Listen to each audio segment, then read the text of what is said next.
Okay, it looks like we're recording, so we're going to go ahead and get started with today's session. Before we start the workshop, a reminder, if you haven't done it already, there is a sign-up form if you want to speak in the practice debate that's going to happen after the workshop. You can find that, for example, in the post on the Discord that you used to enter the Zoom. So if you do want to speak in the workshop, please go ahead and sign up for that. But if you are going to sign up, then please be sure that you actually are going to be here to speak in the debate. If you are going to be selected for that. It's going to cause us delays if there are lots of dropouts. So please, if you are likely to drop out, don't sign up. But if you do want to speak, please do sign up as quickly as possible so that we can go ahead and make the draw. Otherwise, we'll go ahead and get started with the workshop for today.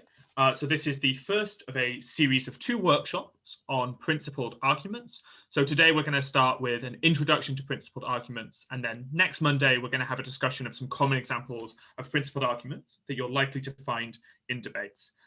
As ever, I do have the Zoom chat open on my left monitor, so if you have questions as we're going, please feel free to drop them in the Zoom chat. We'll also have a period for questions at the end of the workshop. So to start, I want to actually have a chat about non-principled debates. So what we're going to be contrasting principled arguments to.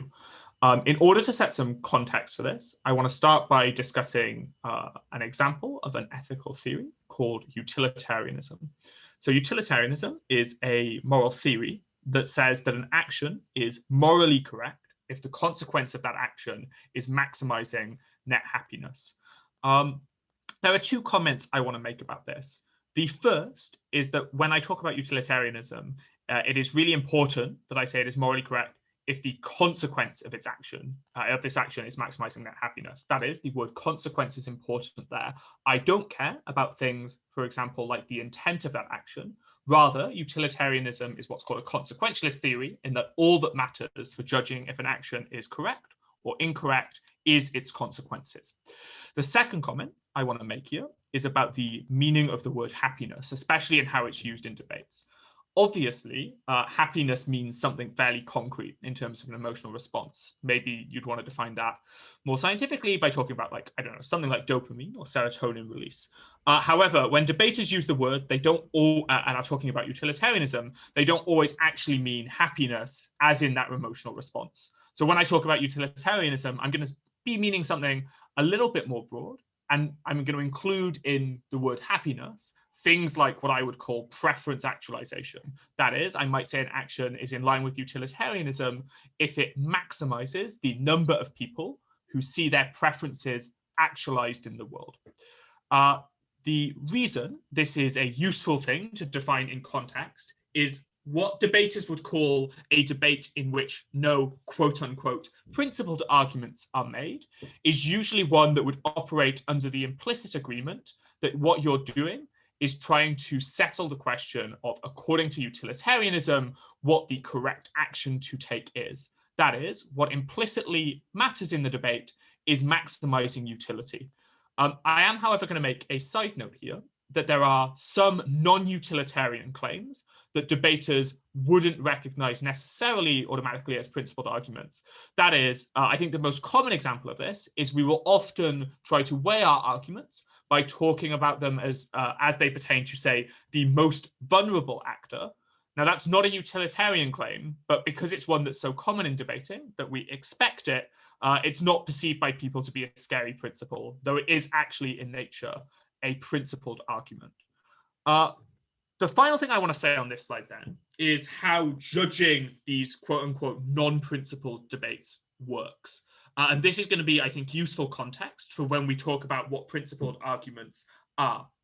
So I think the important thing to realize here is that basically no matter what judge manual you can read the Euro's manual, the World's manual, it will never tell you that the average intelligent voter, or whatever acronym we're using for the position that the judge takes when they're adjudicating the debate, is going to be a utilitarian by default. That is, they're not going to automatically be kind of bean counting which side it is that manages to maximize net happiness and deciding the debate based on those grounds.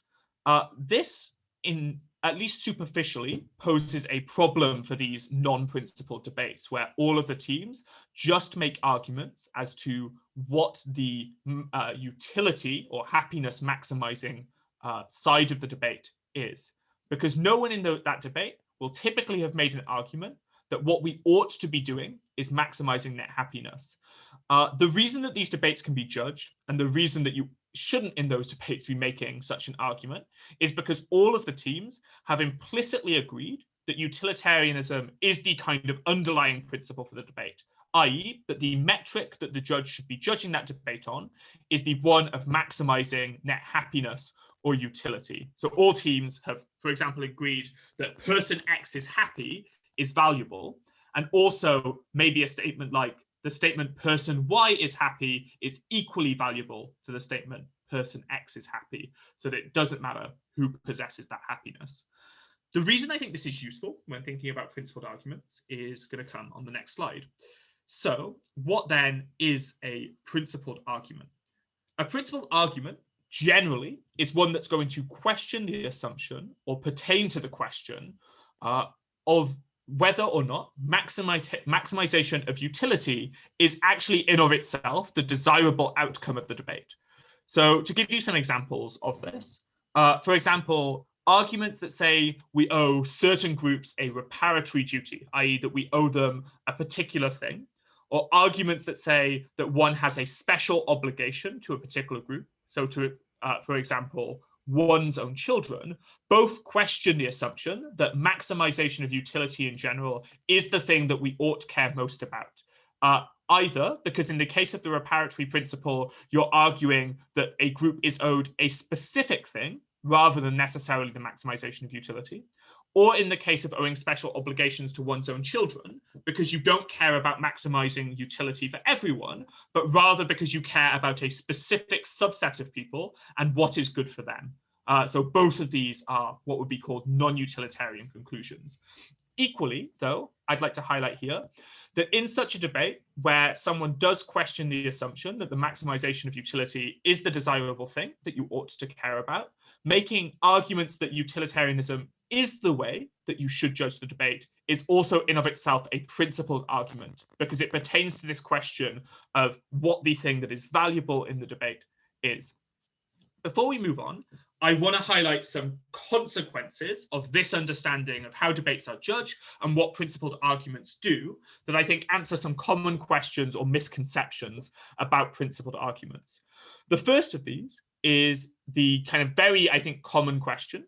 How do you, quote unquote, weigh up principled arguments against practical ones, where a practical argument usually means something like an argument that if you do the motion, then X outcome happens. You might have heard debaters say that this question actually doesn't make too much sense. That is, that you don't kind of have some impact of the principled argument that is just an outcome of it that you can then compare to the outcome of the practical argument directly and decide which is more valuable.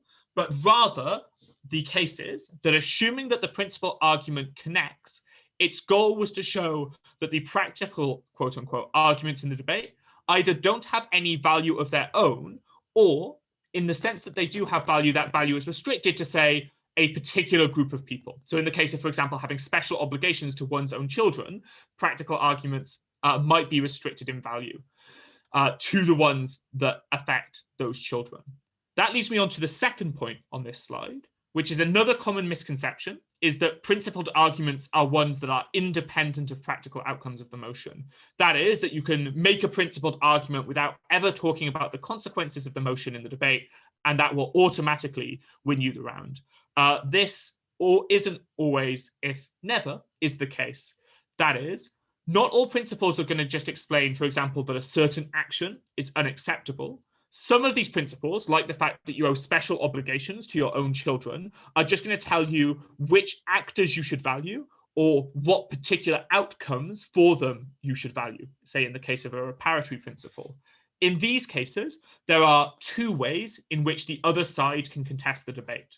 The first, and the obvious one, is that they can contest whether that principled argument is in of itself correct, i.e. they can contest whether those special obligations exist, or they can contest whether that reparatory duty exists. However, there is also a second way that they can continue to contest that debate if they concede that these principal arguments are true. That is, they can contest the debate on practical grounds about the consequences directly of the motion as to who achieves that principle best within the debate.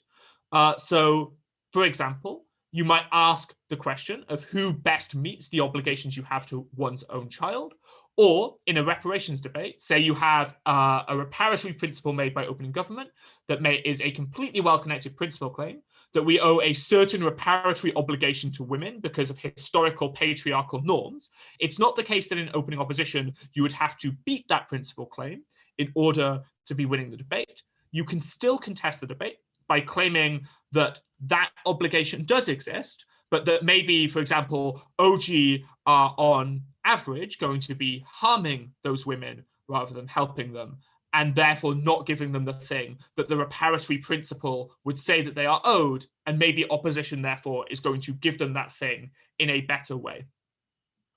However, the thing to note here in this example is if you aren't going to contest that that principle claim is true, then it's not the case that that principle claim has done nothing in the debate, even if it hasn't won the debate on its own and still requires some degree of practical argumentation to accompany it.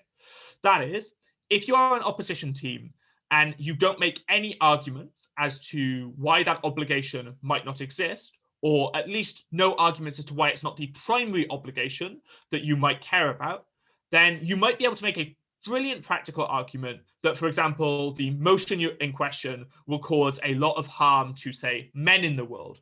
That claim probably won't win you the debate. It shouldn't do.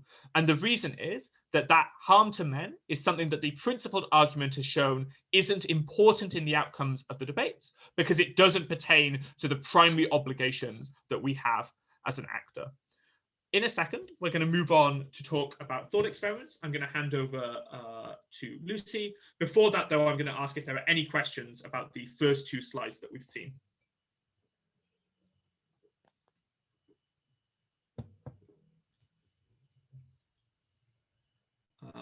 It doesn't look like it. So in that case, I'll move on to the next slide and I'll hand over to Lucie. Okay, I'm just going to check that I'm still audible and all good. Yeah. Nice. Okay, cool.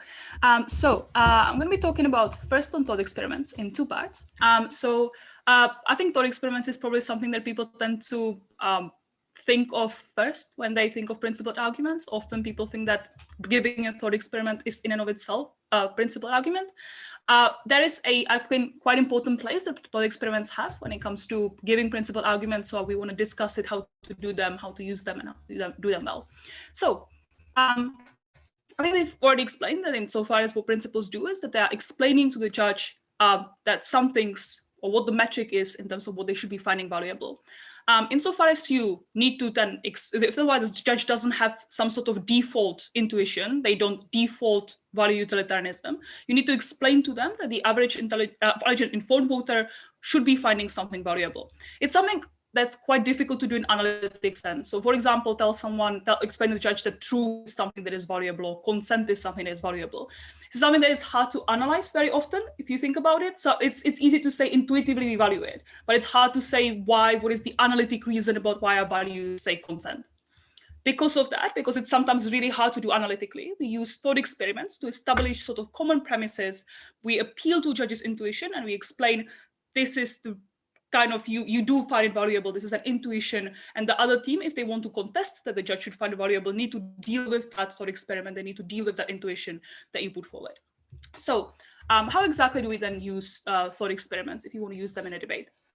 So a couple steps. The first one is you have a thought experiment, you give it, you explain it, and you point out to the judge why they have the intuition that you are trying to illustrate through that thought experiment. Second, you want to explain why the situation in the motion that you are debating is analogous to the situation that you just outlined in the thought experiment. The consequence of it is that the judge then should be applying the same intuition as they applied with the thought experiment on the situation in the motion. If this sounds abstract, for example, the thought experiment that is written on the slide here. So imagine you are a professor who believes that he has a wife who loves him, children who look up to him, students who really value his lessons. In fact, the wife is cheating, kids find him embarrassing, students don't respect him, just everything's really bad. Even though, technically, from the utilitarian standpoint, the professor is living a happier life, as they say to school, the intuition that people, you can claim at least to the judge that most people would have, is that the professor would want to know, irrespectively of that the utilitarian outcome would be technically worse for him. This thought experiment then can be used, for example, on the motion of preferring radical honesty, so like a world where people would just be telling the truth no matter how much it is technically hurtful for people, and explain, look, given that you have the thought, that intuition with a thought experiment, you should apply the same intuition in the situation of that norm of radical honesty. So this is the very, very basic way in which you can be using thought experiments. In the second slide, I'm going to give some ways in how to make it stronger. But is everything clear? If there are any questions, put them in the chat. Otherwise, we can move to the next slide. Cool. So in terms of some tips on how to do it better, because I'm going to talk about the limitations and explain why sometimes this can be still somewhat weak and easily to contest. So to make sure that the way you use the thought experiment is as robust as possible, a couple of ways to do it. I think the first one is that you want to make sure that you are formulating the thought experiment as clearly as possible to avoid possible objection, and that you are clearly highlighting and isolating the intuition that you need. So, for example, this example in the incest case. So imagine, so you're giving a thought experiment that says, imagine that there are a brother and sister who have sex with one another. They don't know that they are related. They have never met before. And one of them is in fact adopted. Both are infertile. Is this wrong? So the reason why there's so many details given, like they don't know that they are related and they've never met before and they are infertile. The reason for this is because you are isolating the exact fact that these people are brother and sister. So, for example, if I just say brother and sister have sex together, is this wrong? People may say it is wrong because the consequences this might have on the potential child, or this is wrong because there's weird power dynamics that results from the fact that these individuals lived in the same family. So by isolating that specific fact, by kind of getting these objections out of there, I'm isolating the specific fact, making it very clear what is the intuition that I'm trying to forward to the judge. So one way to do it is to do the stripping. I think an additional way that can help as well is to give multiple thought experiments in the following way. Again, I'm going to give an example, but in an abstract way, you give the first thought experiment, you explain you are arriving to intuition one. You give essentially the very same thought experiment, but you are changing just the exact factor that you are trying to highlight. And you're explaining that you are arriving to a different intuition. If this sounds confusing, I'm going to give a very simplistic example. But say you are a doctor and a patient came to you who really needs a kidney, and you have a healthy patient who has some, I don't know, hand injury, is laying there in general anesthetics. They have 2 healthy kidneys. You can technically take one and give it to the person who needs a kidney, and you can do that. The intuition there for most people would be probably this is something that is wrong. I can then give the basically the same thought experiment, except that the individual who is injured and laying under that general anesthetics consented to the fact that their kidney is going to be given to that ill person. In this situation, most people would say this is fine. So the reason why I'm doing this is because I'm highlighting that it's specifically the consent that changed. So obviously, this is a very simplistic example. So even in the first intuition, you probably were like, yeah, this is bad because the person didn't consent. But for example, there might be some like weird utilitarian who could say, this is bad, but it doesn't have anything to do with consent. The reason why this is a bad thing is because death in and of itself of the person who really needs a kidney, it's not really a harm because of weird theory about why death is not a harm, but the fact that the other person would have to live a worse off life without a kidney would be a harm. So from a utilitarian perspective, we shouldn't be doing it because you are creating more harm than good. The reason why the second giving the thought experiment again method is because I'm highlighting that it's not that explanation, it's the explanation of consent. Because technically the explanation about death doesn't matter, but what's life matters or whatever would apply in the second scenario as well, right? Like it doesn't matter if you consented or not, like you still have the same sort of utilitarian calculus. But given that our intuitions differ, it is not because of that, it is because the consent factor of it changed. Cool. I hope this made sense. If this was a bit difficult, again, feel free to put anything in the chat if you want to, different examples, etc. In terms of limitations, so again, this is a method that does have level of limitations, and it's not it's sometimes quite easy for teams to contest it. So the first limitation, and that's often it's quite unclear what drives the intuition behind the thought experiment. So this is specifically why you should be using the advice that I just gave in terms of stripping kind of everything except for the intuition you're trying to highlight. Because sometimes it is hard to derive the consequence because it's easy for op to claim that the intuition derives from some other factor. So for example, when I gave the thought experiment about the professor and that they had good life, but they were lied to. So for example, if I wanted to be op, I could say things like, okay, this actually has nothing to do with lying. You don't have that intuition because of the fact that you somehow value truth for whatever reason. It is because there is some sort of assumption, maybe like subconscious assumption that people have that this is something that is unsustainable. This professor is going to find out eventually, and at the point that he finds out, this is going to be something that's just going to harm him significantly more. So the intuition is actually just based on the utilitarian calculus that it's better to tell him now than tell him then find out later, and like the consequences of it, then the consequences of it would be significantly worse.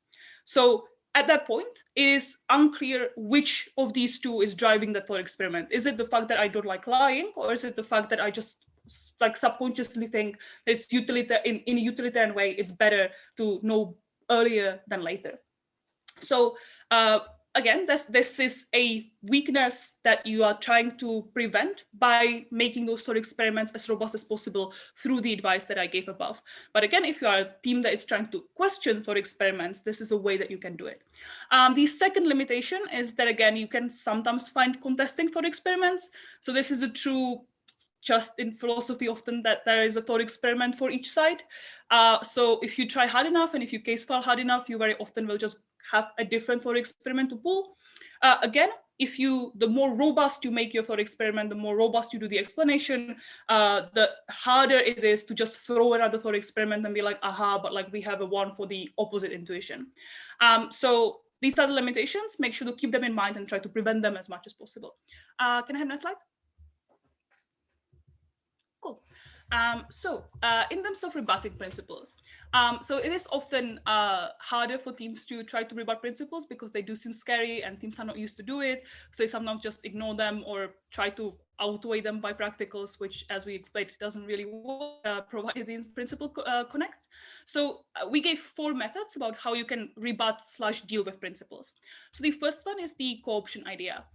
So Rhys already talked about this, but sometimes you might not want to actually question the principle. So a team made really nice principle about why women are a really important stakeholder in the debate.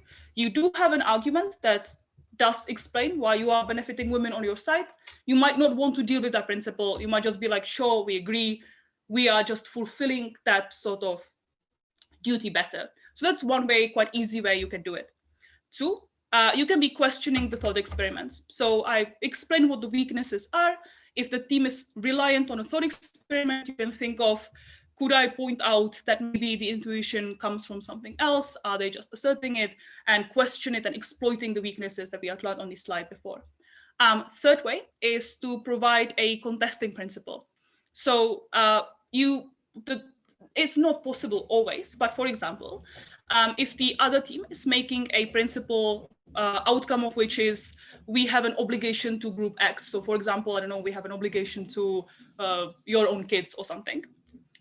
You can counter this by making your own principled argument, suggesting that might be true, you might have that obligation, but there are other obligations, and then explaining and weighing it and explaining why your obligations are more important.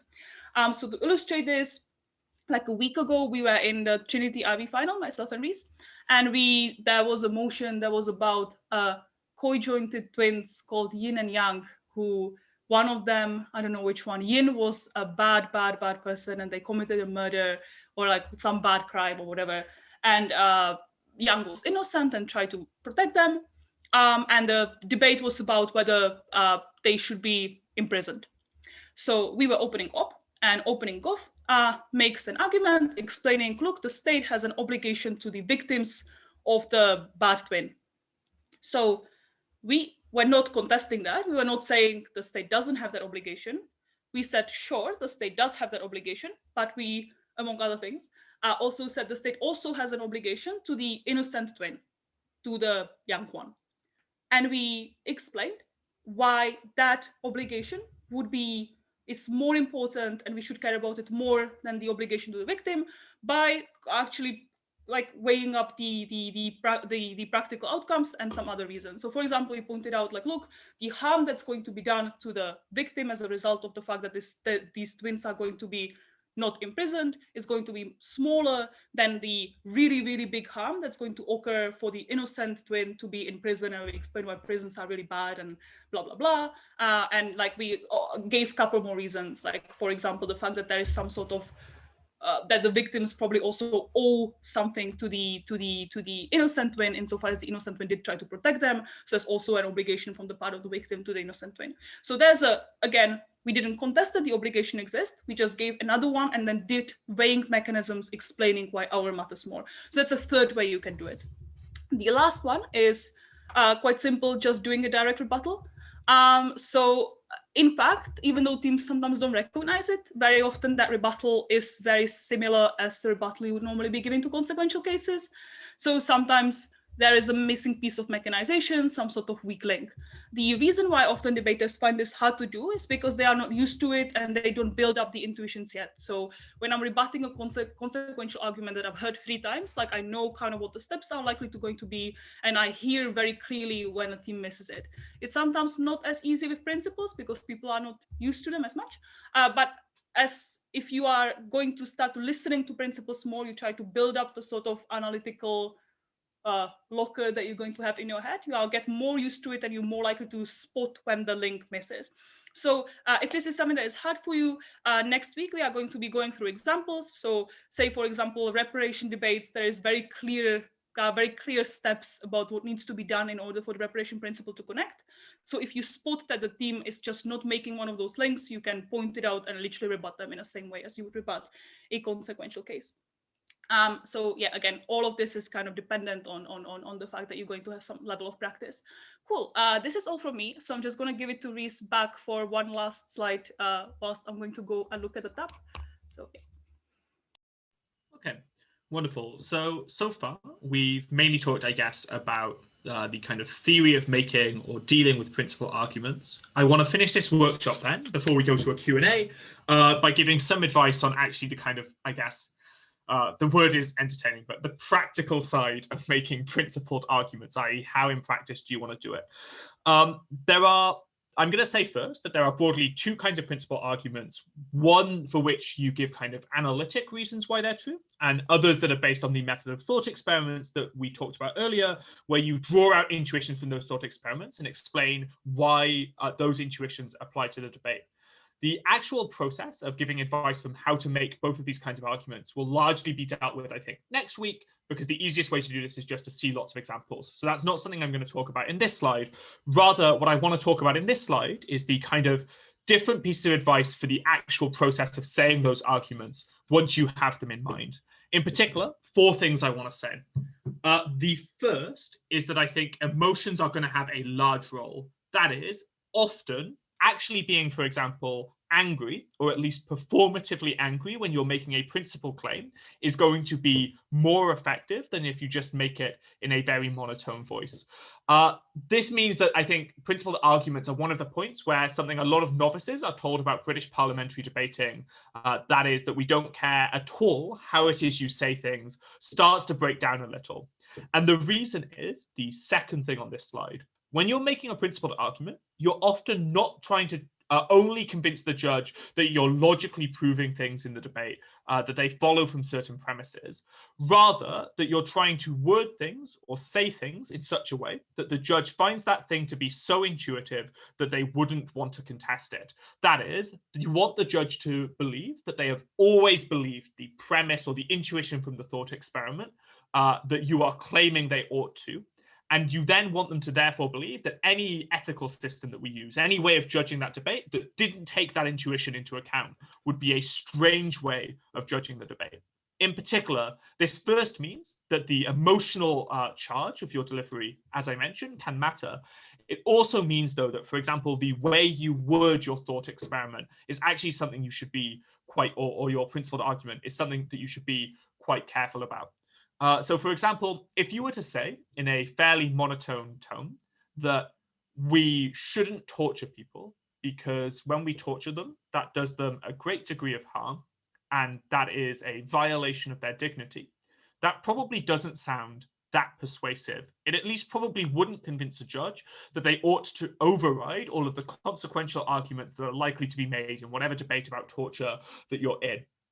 However, if you were in the same debate and you were to quite emotively, maybe even angrily talk about the degree of harm that does to them, what the consequences for that person are, how it is likely, therefore, to violate very basic things about that individual, you're going to be more persuasive.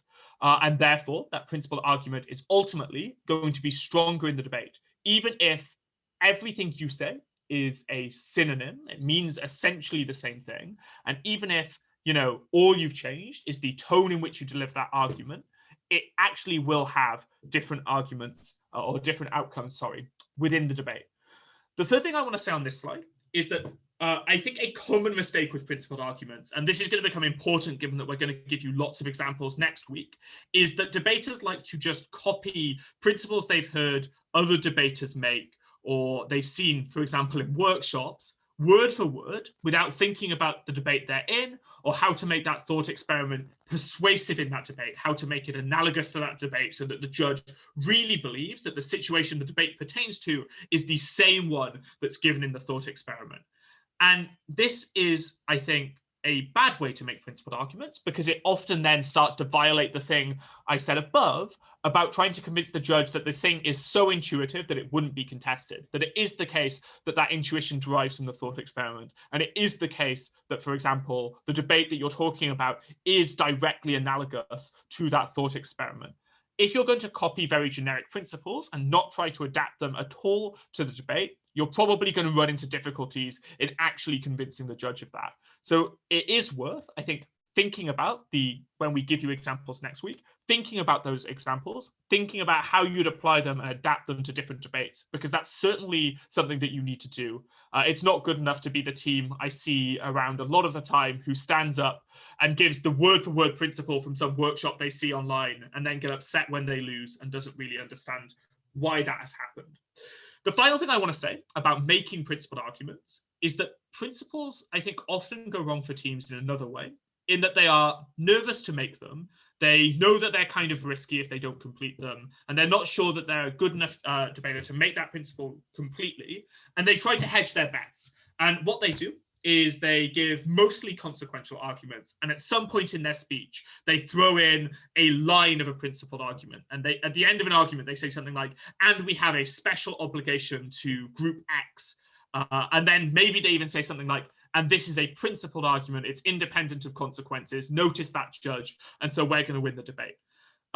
I think this is honestly a waste of time if you're not going to argue, for example, why that special obligation exists, or why it is that that principle is something that holds in the debate, because the judge is probably not automatically going to believe you just because you've said that the principle exists. This is really directly equivalent to just giving the headline of a consequential argument and not giving any of the analysis. You know that you would be punished for doing that. You wouldn't be given credit for the argument. It's equally true of principal arguments. So if you want to make principal arguments and you want to do well with them, a prerequisite to that is dedicating the appropriate amount of time to them.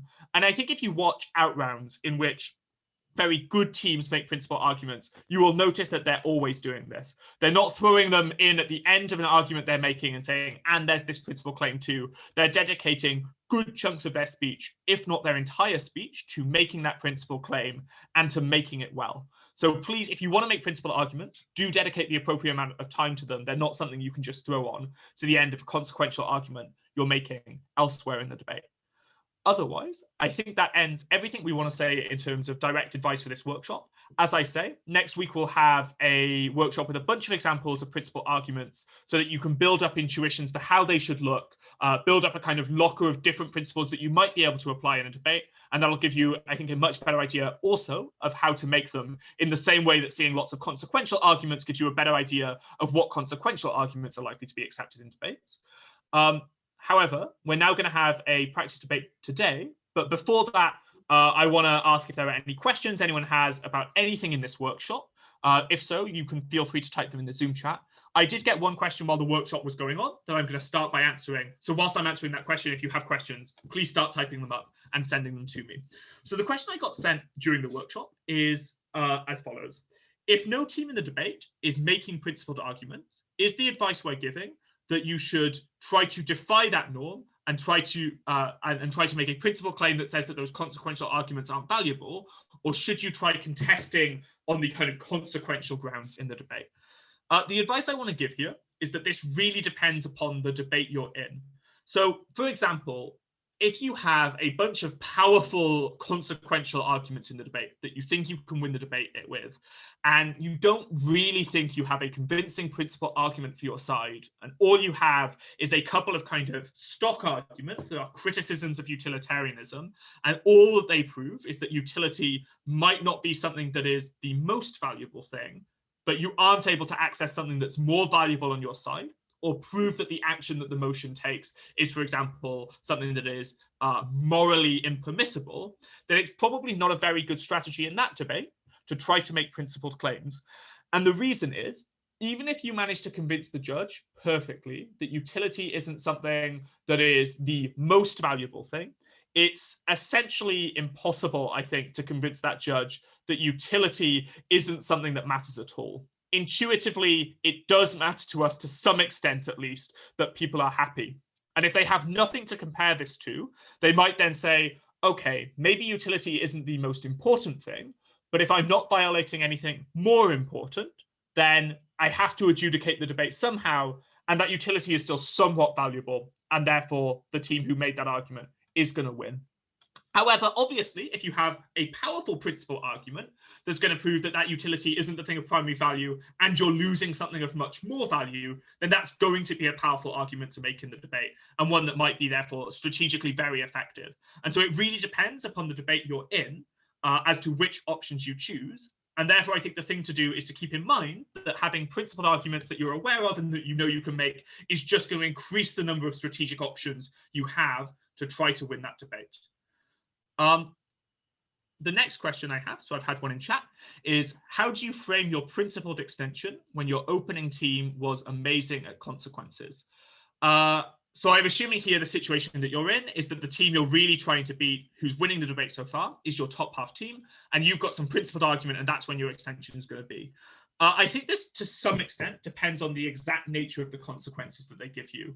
That is, for example, if you're going to make a principled argument that says that you have a special obligation to a certain group, and your top half team has made a bunch of really amazing consequential arguments, some of which pertain to that group of people, probably you're going to struggle to win with that principled argument, and I don't have a particularly good framing that's going to help you there, unless you have better consequential arguments that pertain to that group in particular. However, if you have a principal argument that is kind of independent of what top half says, then what I would try to do here is I think you can just make that argument anyway and suggest that utility is not the most important thing, for example, in the debate. You might superficially think that this sounds like a knife, but I don't think it is. It's directly analogous to the situation where top half says, and the most important actor in this debate is X. And no one will ever tell you you're knifing if in back half you try to win by talking about actor Y instead. I think the thing I would then do beyond this is try to convince the judge, once your principal argument is complete, that you are the most persuasive team on your bench, because top half are contingent on weighing up some consequences in which there are factors that push against them, that maybe in some situations those consequences go against them and they're going to lose in those situations. And that weigh up is difficult. And then as a result, because your principle is something that's absolute, it applies regardless of that context, you are therefore making the most convincing contribution to your bench, because you're someone who's not independent of exactly that consequential weigh up. Obviously, that's not going to be a silver bullet to win every time top half stands up and makes consequential arguments and you have a principled one. If such a thing existed, then debating would probably be a more visibly broken game than it sometimes is. That is going to be debate dependent again, and exactly dependent on how you make that as to whether that's successful. But I think that's generally at least a useful way to go. Are there any other questions for me?